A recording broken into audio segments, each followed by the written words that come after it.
Friends, welcome to my channel. तो आज के वीडियो में हम लोग पढ़ने वाले हैं क्लास 10th का चैप्टर नंबर 7।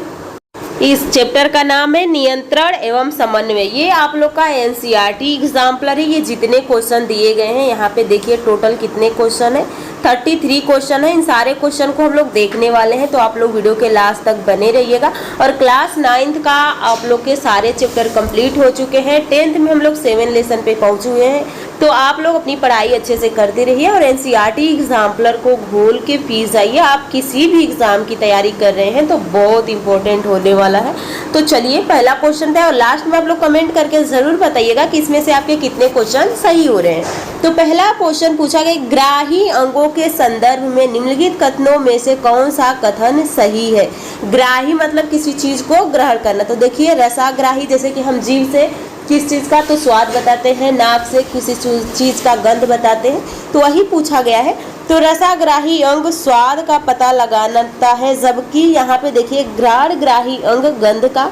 रसाग्राही और घ्राणग्राही दोनों ही अंग गंध का पता लगाते हैं, तो ये तो आप लोग का बिल्कुल गलत है। श्रवण घ्राणग्राही है, दोनों ही अंग स्वाद का पता लगाता है। क्या श्रवण जो सुनने वाला है और जो यहाँ पे सुनने वाला किसी चीज का सुगंध लेने वाला, क्या ये स्वाद का बताता है? स्वाद का कौन बताता है? तो जीभ बताती है। अगला क्वेश्चन देखिए, अगला क्या ऑप्शन भी पढ़ लीजिए।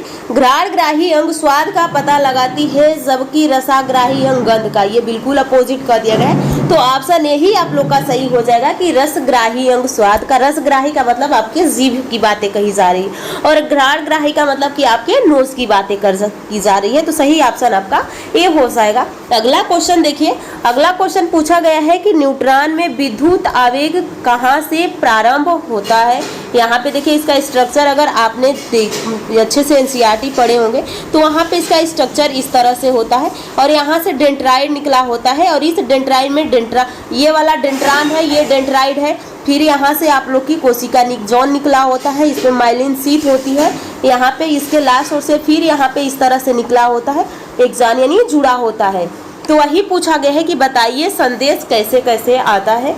तो देखिए डेंड्राइड बिल्कुल सही है, कोशिका ये गलत है, डेंड्राइड यहाँ है तो दूसरा भी सही हो जाता है एक्सॉन। ये दो ऑप्शन आपका गलत हुआ। अब आपके पास ए और सी दो ऑप्शन बचा हुआ है, तो इसी में से आपका सही हो सकता है।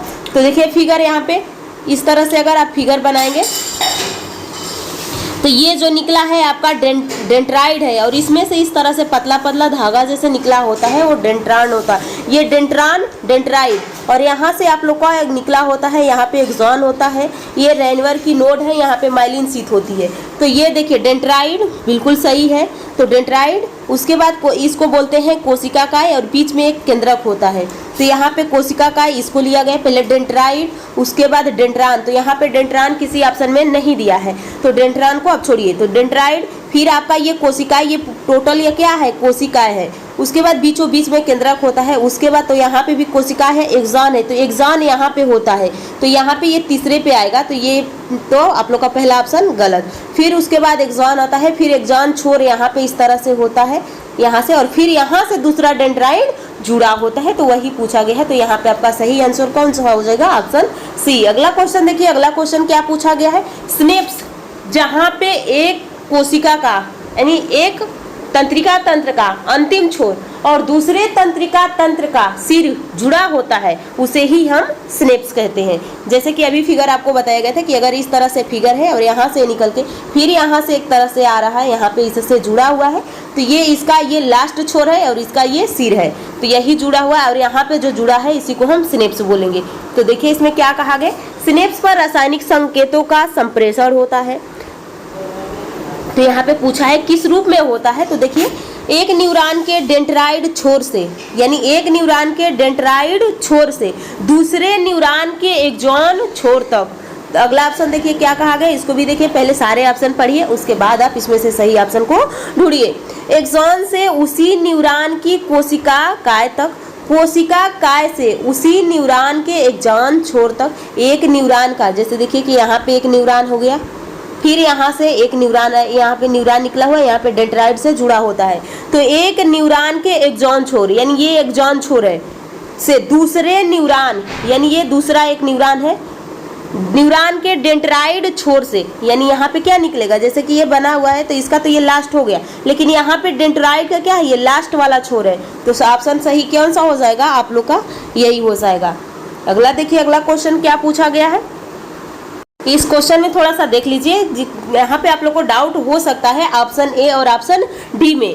इसमें देखिए कहा गया है, यहाँ पे पहले हम फिगर आपको ड्रॉ कर देती हूँ, जैसे कि इस तरह से आपका फिगर होता है, यहाँ से डेंड्रान और डेंड्राइड निकला होता है, दूसरा आके यहाँ पे ये डेंड्राइड होता है और फिर यहाँ से इस तरह से जुड़ा होता है। लेकिन यहाँ पे देखिए पहला ऑप्शन, पहले देखिए पहला ऑप्शन क्या कहा गया, एक न्यूरॉन के यानी एक सिस न्यूरॉन के डेंड्राइड यानी ये डेंड्राइड छोर से दूसरे न्यूरॉन के एक्सॉन छोर तक प्रवाहित होता है, और उसमें इसी को बस थोड़ा सा उसको पलट के ये डी वाला ऑप्शन कर दिया। अब यहाँ पे समझिए, इधर से आपका प्रवाह इधर नहीं होता है, आपका प्रवाह हमेशा इधर से इधर होता है। अगर इसके डेंड्राइड छोर से हुआ तो इसके अंदर तो वो गया ही नहीं ना, वो कोशिका काय के अंदर तो गया ही नहीं, वो सीधा चला गया दूसरे डेंड्राइड के पास, तो इसलिए ये वाला ऑप्शन आपका गलत हो जाता है, क्योंकि यहाँ पे थोड़ा सा कंफ्यूज हो सकता है कि ऑप्शन ए भी तो सही हो सकता है, लेकिन अब आप लोग को कंसेप्ट पता हो गया होगा, तो यहाँ पे अब आपका डाउट नहीं होगा। अगला क्वेश्चन देखिए, अगला क्वेश्चन क्या पूछा गया है।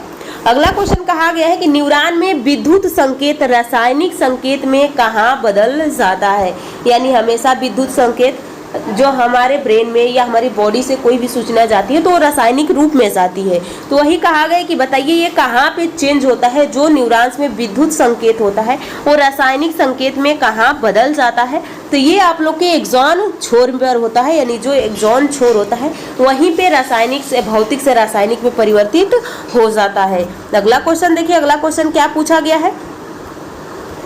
अगला क्वेश्चन पूछा गया है कि प्रतिवर्तित चाप के संघटकों को सही क्रम क्या है।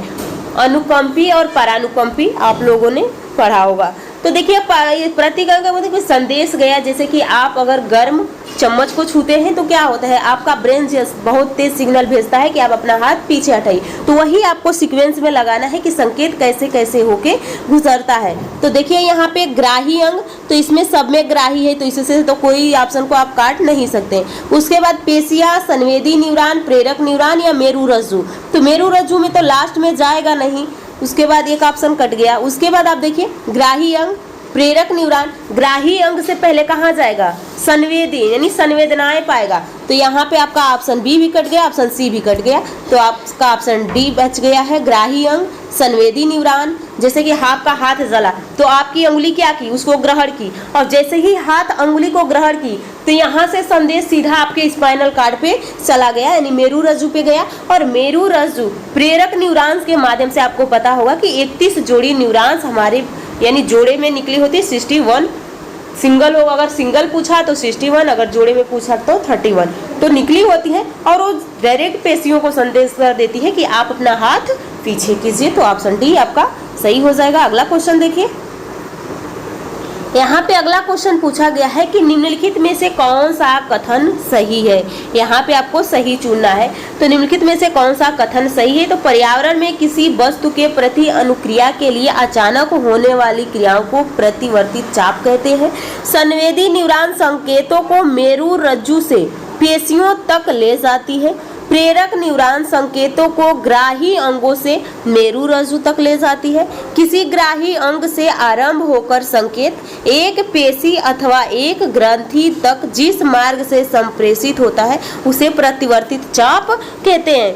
तो यहाँ पे आपका ये पहला ऑप्शन बिल्कुल सही है कि पर्यावरण में किसी वस्तु के प्रति अनुक्रिया के लिए अचानक होने वाली क्रियाओं को प्रतिवर्तित चाप कहते हैं। और यहाँ पे आप लोग का दूसरा सही है, संवेदी न्यूरॉन संकेतों को यानी संवेदनाएं पहले हमारी मेरु रज्जु तक जाती है, तो ये भी सही है। तो देखिए पहला और देखिए यहाँ पे संवेदी न्यूरॉन पूछा है, संवेदी न्यूरॉन संकेतों को मेरु रज्जु से पेशियों तक ले जाती है, और ये पे चौथा ऑप्शन भी देख लीजिए। तीसरा देखिए प्रेरक न्यूरॉन संकेतों को ग्राही अंगों से मेरु रज्जु तक ले जाते हैं, या किसी ग्राही अंग से आरंभ होकर संकेत एक पेशी अथवा एक ग्रंथि तक जिस मार्ग से संप्रेषित होते हैं उसे प्रतिवर्तित चाप कहते हैं। तो यहाँ पे आपसे पूछा गया है कि सही ऑप्शन आपको चुनना है, तो सही ऑप्शन आपका एक ये हो जाएगा ऑप्शन पहला और चौथा। पहला और चौथा किस ऑप्शन में दिया है, तो आपका ऑप्शन सी सही हो जाता है।